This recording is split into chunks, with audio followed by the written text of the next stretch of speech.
Hi! In front of me is Xiaomi Poco X4 Pro 5G, and today I would like to show you how you can change theme of this device. First of all, access settings. Now you need to select themes and click on themes at the bottom left corner if they are not already on. Then tap on the search bar and type in wherever you wish to, like C. Then select one of those themes by tapping on the best one for you and choose free. Following that, you need to click on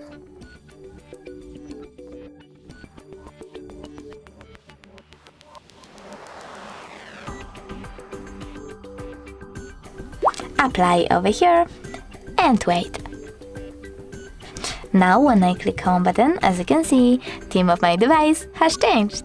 But if you wish to go back into the default one, you can always do that by going into settings, selecting themes over here again, but this time clicking on profile at the bottom right corner. Now you need to click on themes over here after choosing got it and pick limitless or Poco. I will go with limitless this time, so I have to click on it, select apply and wait.